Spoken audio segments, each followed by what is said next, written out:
Yes, again, very good morning, students. Again, this question is very good और exercise 6.2 का question है, ninth question. Yes, ninth question है, NCERT question है और board expected question है बच्चों। और बोर्ड एक्सपेक्टेड क्वेश्चंस वो होते हैं जिनमें मुझे बोलना चाहिए क्रिएटिविटी होती है। क्रिएटिविटी यानी जिनमें कंस्ट्रक्शन बच्चों को करना होता है, वो क्वेश्चंस बोर्ड एक्सपेक्टेड क्वेश्चंस होते हैं। एक टिप, आज की टिप ये है कि जो क्वेश्चंस जिनमें बच्चों को कंस्ट्रक्शन लिखना पड़ता है, those questions are very good questions and उनको हम बोलते हैं बोर्ड एक्सपेक्टेड क्वेश्चंस। बोर्ड में अक्सर वही क्वेश्चंस आते हैं जिसमें बच्चों को अलग से कुछ काम करना होता है।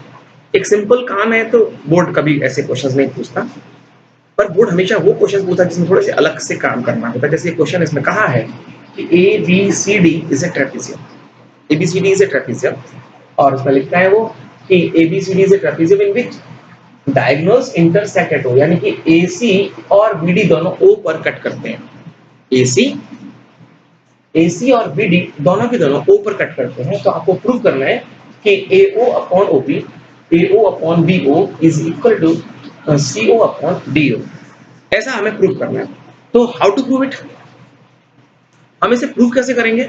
इसको प्रूव करने के लिए बच्चों अभी हमने BPT सीखी है, basic proportionality theorem. Yes, we have learned basic proportionality theorem, यानी कि उसमें एक लाइन पैरेलल तो होनी ही चाहिए, तभी हम उस पर काम कर सकते हैं।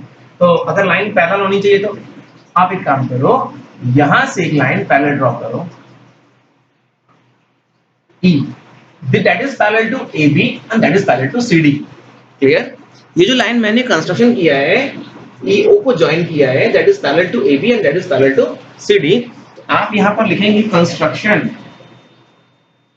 Right? You will write construction. Construction का मतलब ये होगा, आप लिखो यहां पर draw OE is parallel to AB and DC। समझ में आया?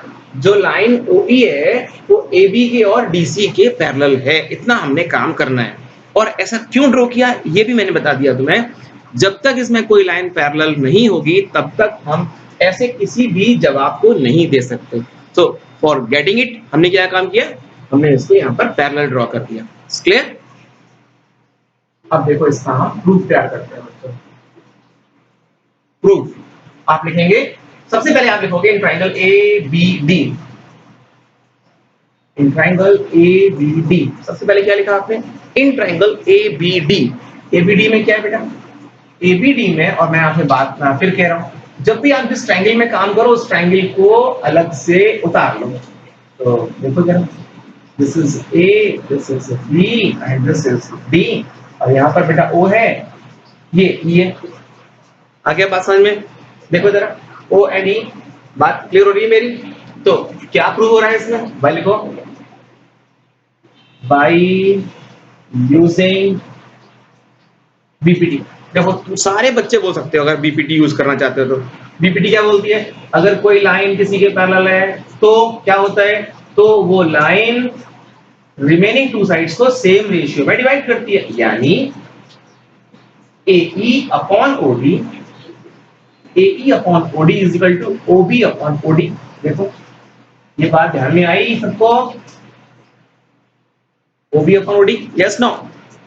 सबको ध्यान में आई होगी, क्योंकि बेसिक प्रोपोर्शनलिटी थ्योरम पढ़ते पढ़ते हमें काफी समय हो गया। उसमें लिखा है कि अगर एक लाइन थर्ड लाइन के पैरेलल हो तो वो रिमेनिंग टू साइड्स को सेम रेशियो में डिवाइड करती है, यानी अगर ये इसके पैरेलल है तो AE अपॉन ED बराबर BO अपॉन OD होगा।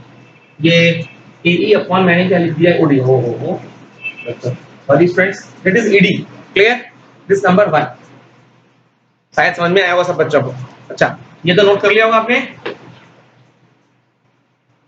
जैसे मेरा वीडियो ऑन होता है बेटा, आप लोग नोट जरूर कर लिया करो। हालांकि तुम पॉज करके भी कर सकते हो, अगर घर में तुम कर रहे हो तो तुम पॉज करके भी कर सकते हो। अब फिर लिखो आप कौन सा ट्रायंगल लेंगे, तो बताया ना मैंने, ये लाइन इसके पैरेलल है, ये लाइन इसके पैरेलल भी है, तो कौन सा ट्रायंगल लेंगे आप? ADC लिख दो, इन ट्रायंगल ADC, राइट है? ADC में क्या है बेटा? EO is parallel to DC। पर अभी सब ऐसे ध्यान में नहीं आता बच्चों को, तो मैंने बच्चों के लिए बहुत अच्छा सा काम किया।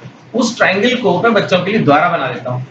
तो उनको क्या होता है, उनको फायदा हो जाता है, इसमें समझने में फायदा हो जाता है, बाकी तो कुछ नहीं है। That is E and that is O, है ना, यही है ना।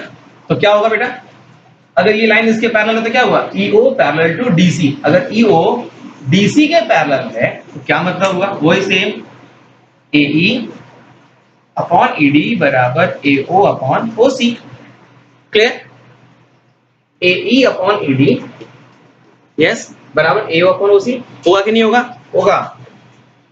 अब देखो वही फ्रॉम फर्स्ट एंड सेकंड, देखो जब बोथ आर इक्वल, ये दोनों बराबर है, इसका मतलब ये क्वांटिटी इस क्वांटिटी के बराबर होगी। यस लिख दो, from equation first and second we can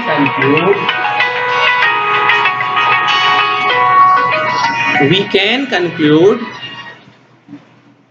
हम क्या कंक्लूड कर सकते हैं, AO अपॉन OC बराबर OB अपॉन OD, ये रिजल्ट इसके बराबर हो जाएगा ना।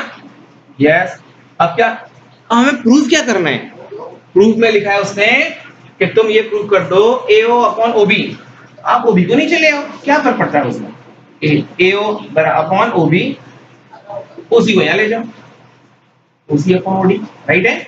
या उसने लिखा है OA तो तुम भी लिख दो OA अपॉन OB बराबर OC अपॉन OD, लीजिए ठीक है।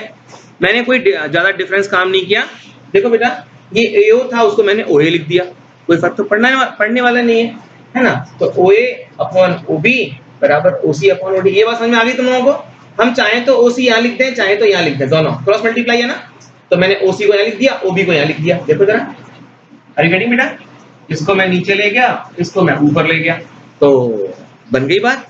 देखो जरा, क्लियर, यस नोट कर लीजिए। थैंक यू फ्रेंड्स, ये क्वेश्चन बहुत अच्छा क्वेश्चन था, 9th question that was expected for board. अगर 6.2 में से कोई क्वेश्चन आएगा बोर्ड में से, बोर्ड के लिए, तो इस क्वेश्चन के बहुत चांसेस है सिलेक्ट होने के। यस सो नोट कीजिए, हाँ लीजिए, नोट कर लीजिए पहले आप, ओके।